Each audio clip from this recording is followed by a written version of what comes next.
Bismillahirrahmanirrahim. Assalamualaikum warahmatullahi wabarakatuh. Pada saudara pengurusi majlis yang saya hormati, Datuk Paduka Samusa dan rakan-rakan panelis saya, Datuk Ismail Said, saudara Rafizi, Cikgu Azmi, saudara Mazlan, Tuan Haji Razman. Tuan Haji Razman ni orang kuat saya, kawan-kawan saya. Saudara Nasai, saudara Harun Nizam dan Dr. Rosli Yaakob. Saya mengucapkan terima kasih setinggi pada sekretariat menjemput saya. Saya bertugas dulu di Fakulti Berhad 33 tahun. Fakulti Berhad ni dikorporatkan 1997. Dia seperti Felda juga asalnya.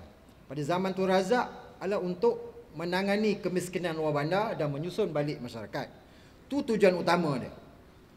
Jadi tuan-tuan yang saya hormati, puan-puan, adik kakak semua, saya pun ramai saudara mara dalam Falda, di Jengka dan di Bera ramai, ya. Kawasan menteri itulah, ya, menteri barang naik tu. Ya. Saya kalau jumpa dia saya kata menteri barang naik. Jadi saya amat sama kata orang berkongsi kesedihan apabila Falda ni nak disenaraikan. Sebab itu bila komen yang pertama dulu saya dipanggil oleh saudara Mazlan di Ibu Jakpas Malaysia Insider, tanya saya apa komen Datuk. Saya kata ini projek gali kubur. Itu perkataan saya yang pertama. Sebab bila disenaraikan tuan-tuan, puan-puan, ibu bapa semua, ya, dia terbuka kepada pasaran. Bukan saja di Malaysia tetapi di seluruh dunia. Ya. Maka bila terbuka, siapa saja boleh masuk jual beli ini.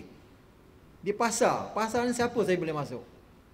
Kita ambil iktibar Bank Bumiputera, macam mana boleh terkubur Bank Bumiputera. Senang saja. Bank Bumiputera ni dulu orang kata projek ular lidi telan ular sawa. Commerce Asset Berhad. Siapa di Commerce Asset tu? Ya, mati Bank Bumiputera. Kalau Tun Razak tu arwahnya bangun meleleh mata dia. Mana ada dah Bank Bumiputera? Logo pun tak ada dah. Generasi baru pun tak kenal Bank Bumiputera. Perjuangan orang Melayu dulu yang dibanggakan. Bila masuk aja Commerce Asset, jadi akhirnya sekarang ni jadi CIMB. Siapa punya CIMB? Orang kata Chinese, Indian, Malay Berhad Bank. Bukan Melayu punya bank dah. Walaupun darah asal tu daripada Bank Bumiputera. Jadi pendekkan ceritanya, itu dah berlaku. Dan berlaku juga pada Bernas. Wintech Holding Private Limited pada Hong Kong telah masuk membeli saham Bernas 30.3% dalam pasaran terbuka. Apa jadi pada Bernas sekarang? Saya selalu dengan bahasa kasarnya bahawa petani-petani Melayu di luar bandar jadi kuli batak. Mereka masuk dalam Bernas 30% nakkan lesen. Sebab mereka mendapat untung yang besar bila mengimport beras-beras yang diimport daripada negara luar. Dapat itu sebagai tiketnya. Beras dalam negara ni dia tak pandang. Dia nak beras import tu penting. Lesen mengimport. Maka lesen mengimport ni margin ni keuntungan yang besar. Itu yang dia pandang. Itu hak yang dia nak. Bila masuk dalam Bernas, Menteri Agroasatani sekarang kata, dulu dalam Dewan Rakyat dia kata nak ambil balik. Dia ingat senang kan nak ambil balik. Bukan 1%, 30%. Bukan senang balik. Jadi samalah bila disebut Falda ini. Bila saudara Mazlan Ilman selalu jemput saya kata saya amat geram, sedih, marah macam-macam. Sebab apabila dibuka kepada pasaran awam, habis datang lagi satu ular lidi. Ya, ular lidi ni bisa. Dia masuk jarum. Habis. Tengoklah apa yang terjadi pada MAS kita. Apabila Tony Fernandez dapat 20% AirAsia, apa jadi pada MAS? Sekarang MAS hidup segan mati tak mau. Dikontrol. Ini permainan. Sebab saya dulu dalam Fakra apa pernah pengurusi saya masa tu, sekarang timbalan Menteri Komoditi MP Larut nak apa ni listing kan, senaraikan saham saya lah yang paling menentang dalam pengurusan Fakra. Ya? Sebab kita nak pergi listing senarai boleh. Tetapi jangan kata heret harta-harta kita. Macam dalam Falda ni ada 360,000 hektar tanah yang belum ada peneroka. Nak diheret sekali sebagai Orang kata ni harta yang nak menyokong senarai. Ini satu tindakan yang zalim. Kalau awak nak pergi listing lah, tapi jangan usik harta-harta yang sedia ada ni. Pergi listing sendiri kalau nak tunjuk bijak dan pandai. Pergi. Jangan usik anak-anak syarikat yang sedia ada, biar dia menega. Jangan usik tanah 360,000 apa semua. Jangan. Sebab itu saya teringat dalam fikrah masa saya jaga manajemen dulu ya. Saya jaga manajemen. Saya telah berjumpa dengan PTG Kelantan masa tu, classmate saya Datuk Halim. Classmate saya kata Halim, cakap dengan Tok Guru, ambil lah tanah-tanah yang GSA yang belum diisi peserta di Kelantan ni. Sebab kita simpan duit banyak fikrah ni, dia rolling duit ni. Dia jual katak. Saya initiate tu dengan Datuk Halim. Masa tu di PTG. Mak saya Datuk Paduka ya. Saya dah cerita dulu dengan Datuk Halim. Sebab itulah satu pagi saya jumpa dengan Tuan Guru Nek Aziz, dia pejabat dia. Lahirlah 30-70, di mana 70% tanah fikrah yang belum ada peserta diambil balik oleh kerajaan negeri. Dan lepas itu bila Tok Guru serah pada YB Usaha Musa, telah pun jadi kenyataan, telah ambil balik, telah pulang kata saya 10 million. Ya YB ya. 10 juta telah pulang, 20 juta. Mula-mula bayar 10 juta, 20 juta. Duit kita simpan. Duit rakyat ni. Simpan pulang balik kerajaan negeri. Telah pun ada penyerahan oleh pengusi fikrah, iaitu Datuk apa tu yang Pasir Salak tu lah, yang selalu kuat dalam dewan tu. Saya nak sebut nama ni segan ya, Pasir Salak. Oh, bergaya dia pergi menyerah pada Tok Guru. Ini dia, sebab itu saya mencadangkan di sini. Di dalam Falda ada 360,000 hektar tanah. Kenapa adanya tanah ni dulu? Cuba tuan-tuan fikir ya. Zaman Tun Razak dulu, saya pun membaca akta GSA ni, tujuan prinsip asas untuk berikan tanah kepada kerajaan negeri Perdana Menteri adalah untuk dia majukan oleh Falda, untuk ditempatkan penoka-penoka untuk orang kampung yang masih lagi ramai dalam taraf kemiskinan. Tetapi kenapa Falda engkar? Prinsip dah dilanggar, breach of trust orang kata ni. Amanah dah dilanggar. Ini dah ruang tuan-tuan boleh membela. Sepatutnya tanah dah telah dimajukan, bukan diparking, diletakkan di bawah anak syarikat, dijadikan lubuk emas, bukan. Patut ditempatkan di penoka 360,000 hektar, sekira dekat 900,000 ekar. 900,000 ekar, kalau 10 ekar seorang berapa? 10,000 boleh masuk. Generasi kedua, generasi ketiga dan ramai lagi yang orang penghemat masyarakat di sekitar. Tetapi tak dia masuk, dia parking pula di bawah Preda Plantation. Itu dia orang kata ni, orang kata dimanipulasi, dia apa? Dia buat sesuka hati. Dia perniaga ni sesuka hati. Patut rakyat dapat ditempatkan berpuluh ribu lagi, tidak. Jadi pandangan saya sekarang ni, kalau tuan-tuan berani lepas ini buat satu injunction, satu memorandum apa benda, sekat 360,000 ni jangan terjatuh kepada Felda Global Ventures. Lebih baik masuk ke penoka atau dia letak dia satu badan amanah tersendiri, tersendiri untuk faedah rakyat yang lain. Ini ruang dia dah melanggar prinsip asas pemberian 360,000. Dan pernah pada masa itu ya, Kak Jani Pahang ya, bawa usul ni pada masa itu supaya Felda memulang balik dan juga membayar segala hasil-hasil mahsul tanah kosong ini, 360 apa ni, di Pang paling besar, tak salah 142,000 hektar. Berapa puluh juta, kata juta dah disimpan. Patut Kajian Negeri masa itu saya kata claim balik, bukan hak Felda, ni hak Kajian Negeri. Saya bercakap dengan timbalan Tiga Besar Pahang pada masa itu, classmate saya Datuk Hassan Arifin. Ambil balik, saya kata. Dia kata kawan tak berani, kata dia. Bukan hak Felda. Tanah tak ada penoka ni bukan hak Felda, hak rakyat, memang disimpan.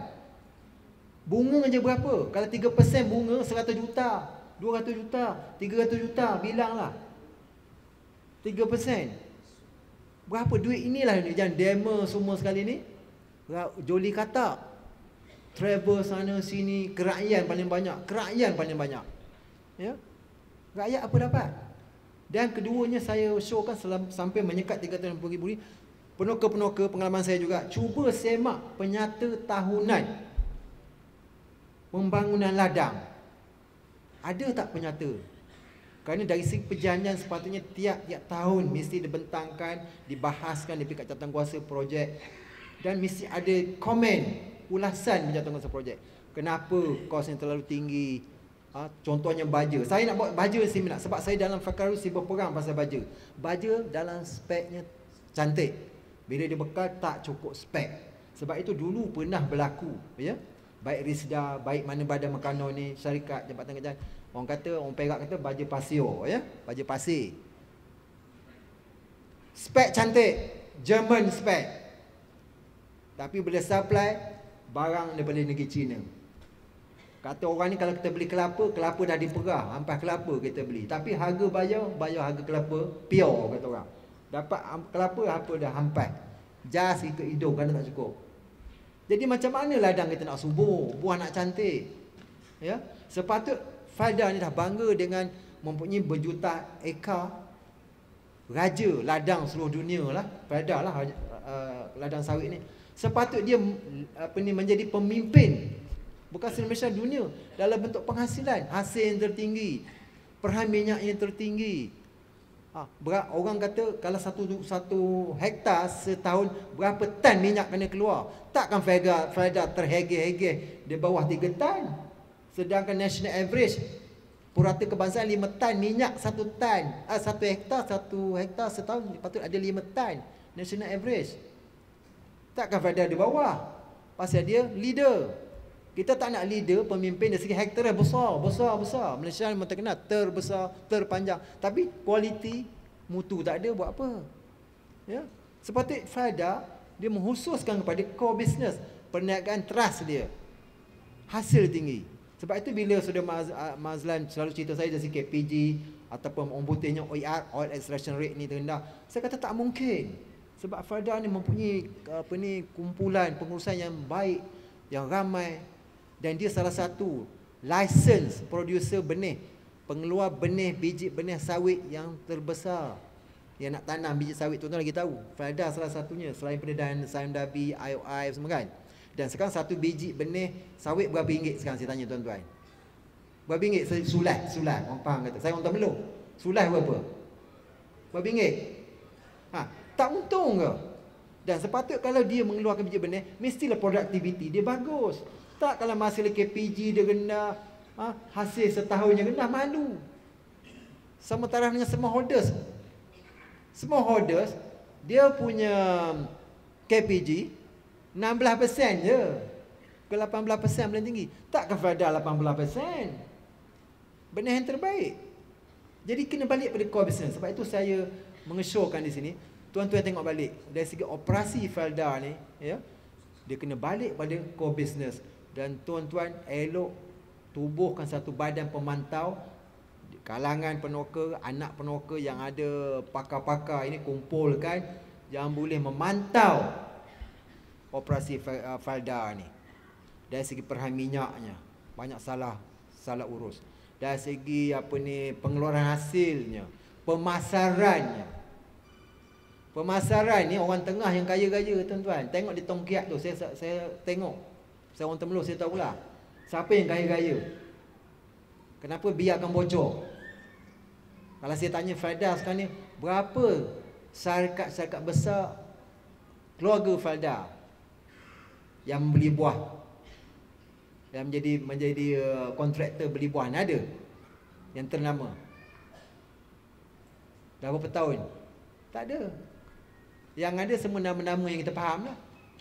Kenapa Falda tak didik kumpulan-kumpulan ini di bidang pengangkutan, pembeli buah, pemrosesan, macam-macam lagi lah.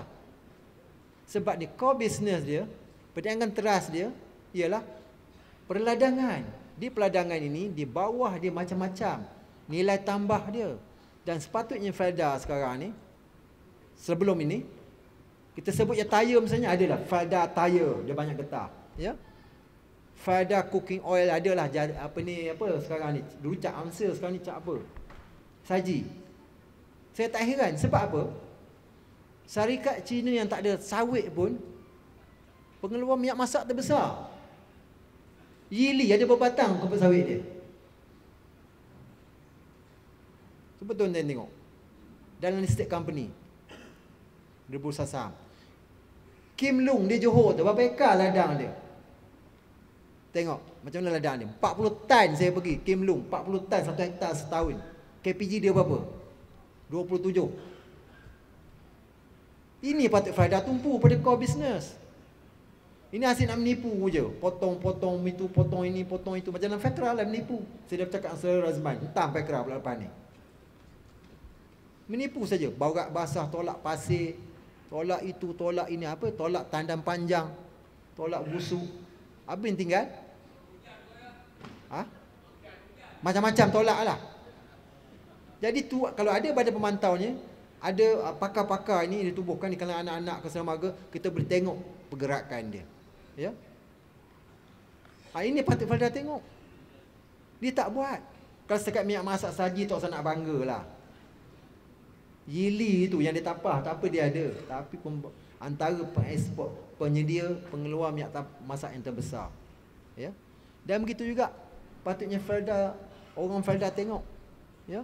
Dari segi macam getah, kita sebut sarung getah. Siapa pengeluar sarung getah terbesar di dunia? Bukan Malaysia.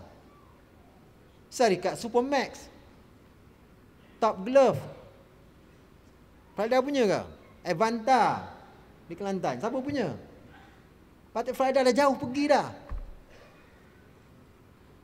Patut ini ditumpukan. Patutnya dia dari sumber manusia, Falda konsentrate, tumpu, latih anak-anak Falda ni dari segi bidang getahnya, saintis getahnya, saintis kelapa sawitnya, saintis pemasaran. Bidang-bidang ini sepatutnya dilatih. Baru boleh pergi, boleh tubuh company di bawah Falda, anak-anak dah isi dalam subsidiary, dalam anak syarikat ni. Running the subsidiary. Menguruskan anak syarikat. Ini kalau saya tanya berapa orang saintis anak-anak Falda yang menguruskan anak syarikat Falda yang berapa puluh tu? Ada? Saya tak terbaca di mana-mana penerbitan. Tak ada. Berapa orang pengurus kanan kilang pada anak peneroka Falda? Ada? Tengok di sumber manusianya satu-satu berapa? Kalau Falda bangga sangat. Patut itu yang ditumpukan, bukan nak pergi listing dan mengambil tanah 360,000 hektar dan lain-lain. Perdagangan teras tak ditengok lagi. Begitu juga baja yang saya sebut tadi, baja. Siapa yang supply baja? Kilang baja sekarang Falda punya ke? Tuan-tuan, baja. Falda sini keluar baja. Yang saya tahu baja banyak diambil ni satu di Port Kelang, CF Fertilizer. CF Fertilizer siapa punya? Saya pergi sendiri melawat kilang tu dulu. Dalam Fakra bertengkar berperang pasal apa? Banyak menipu. Kau contohnya Kesirait. Kesirait ni kalau tak cukup MGO dia 20%, pokok tak elok. Ni dia supply 17%, 18%. Mana pokok? Sebab itu kalau kita pergi tengok sama mata kasar tuan-tuan, baliklah ke Pahang ke mana ya. Kebun IOI, kebun KL Kepong, kebun mana lagi, kebun Saim Dabi, cantik, pokok berkilat, gemuk, hijau. Kalau kebun Fakra ni keriting, halu, lonjong orang kata. Pasal apa? Baja makan tak cukup. Biar bayar ni harganya mahal. Jadi sini saya nak tanya, berapa ramai pakar-pakar keluaran universiti anak peneroka Falda ni patutnya dah diperbadankan kumpulan ini untuk jaga hal baja ni. Letak parking mereka dalam satu subsidiary baja. Biar dia running business ni betul-betul. Baru kita tahu, baru ada tanggungjawab. Oh takkan aku nak luluskan baja yang hantar pada mak bapak aku yang menipu. Ini tak ada. Ada tak yang duduk dalam jaga baja Falda anak-anak peneroka? Pegawai ke itu ni. Apa dia buat? Saya provoke ni suruh fikir balik. Sepatutnya ini yang Falda tumpukan balik. Benda-benda trust ni. Core ni yang trust ni. Yang kita hanyut selama ni. Yang kaya-kaya orang luar tepi ni. Baju orang lain kaya. Buat pemasaran tu. Buat pengangkutan. Ya. Yang kita ni asyik makan remah-remah aja. Makan tulang aja. Jadi inilah sumber manusia ni. Sepatutnya dia tengok balik. Dia kumpul balik jadi kekuatan. Jadi nak listing lah pada saya. Biar dia listing. Tapi jangan usik benda-benda ni. Dia nak rasa sangat listing. Tetapi apa yang dah berlaku dalam listing ni, tu saya kata tadi, terdedah pada luar. Ular lidi kan masuk. Dia sengatnya kita pun habis. Dua yang runtuh memanglah. Saya dah terbaca baru ni dalam akhbar Sina ya. Ini saya terbaca dalam akhbar Sina. Ada penerangan khas dia. Peneroka terima pendedahan. Dia kata 17 April. Ada remiser ni, orang daripada saham, orang saham lah. Dia suruh buka akaun dalam borang biru tu, daftar RM10 dia kata. Saya dah kira-kira ni dia orang runtuh. Sebab kalau seorang RM10, 120,000 peneroka kali RM10 dah berapa juta? You sign borang RM10 je dia dah jadi jutawan dah. Senang ni dia runtuh dia orang. Belum apa dah runtuh, tuan-tuan, belum runtuh lagi. Ni dalam sinar, bukan saya cakap kosong ni. Remiser dia suruh isi borang CDS. Jangan main CDS tuan-tuan. Tuan-tuan besok bila dia landa oleh angin ahmar saham, nampak je harga naik 5 sen, sekupang kata pensan dah nak jual. Bila jual orang ni melangkap je, dah menunggu dah ni. Menunggu dah. Jadi macam bernas lah. Akhir bila nunggu, tahu-tahu dah Wintech dah 30% pegang. Nak kata apa? Bila pegang 30%, 20%, dia dah ada kuasa veto dalam tu. You nak buat benda-benda tak bebas dah, dia kekang. Ni tak boleh, ni tak boleh, tak boleh. Kalau tidak ikut kepentingan dia. Nak ke? Tapi orang ni, dia bila dah isi borang, dia dapat jutawan dah. Dia lari ke mana dah? Tuan-tuan yang nanggung. Jangan main-main. Bab pasaran ni. Dia bukan pakai undang-undang Malaysia. Dia undang-undang antarabangsa. Undang-undang Malaysia ni, faham sajalah. Sebab itu orang banyak cakap besar-besar. Pengalaman saya banyak buat MOU dengan negara luar dalam FAKRA tu. Buat MOU. Saya pergi Holland, katalah boleh kata saya buat MOU. Banyak syarikat yang dengan kita, dia tak nak pakai lawyer sini, dia pakai lawyer Singapura. Perjanjian. Tapi orang kampung tak tahu. Kata lawyer sini terbaik lah, apa semua. Banyak dia songlak. Banyak berat sebelah. Sebab itu, kena hati-hati. Sebab itu saya yakin dalam FADA ni ramai cerdik pandai. Ya. Anak-anak generasi kedua macam saudara Hairul tadi. Ramai, tolong tengok benda macam ni. Bukan semudah itu. Bukanlah kita ni kata bila tak nak listing ni, menentang je, pemberontak je, pengkhianat, orang kata lantak dah dia kata. Ya. Bukan itu. Sebab asal kenapa tubuhkan FAKRA dia sedar. Dah lagi jauh. Itu yang sebenarnya. Jadi saya rasa pandangan-pandangan itu sajalah, kebimbangan-kebimbangan yang saya share bersama, ya. Kongsi bersama dan ibu bapa semua sekali, saudara, ya. Dan ahli panel semua, bahawa FADA kena balik ke pangkal jalan, tengok balik perniagaan trust dia, libatkan seperaman generasi kedua ketiganya dan kumpul balik mereka untuk mentadbir uruskan FADA untuk faedah sendiri, dan jangan biarkan sesekali kita membukakan diri saja-saja untuk dicabul oleh orang lain. Ya, perkataan dicabul oleh orang lain dengan senang, yang susah payah, tuan-tuan dan puan. Jadi saya minta ampun dan maaf kalau ada terlebih kasar di sini. Semua datang dari saya. InsyaAllah saya akan terus bersama-sama, ya. Saya selalu saudara Mazlan kontak saya, menyumbangkan setakat saya mampu, kerana saya sayangkan semua manusia yang ada di negara ini seperti FADA yang besar ini. Sekian. Wassalamualaikum warahmatullahi wabarakatuh.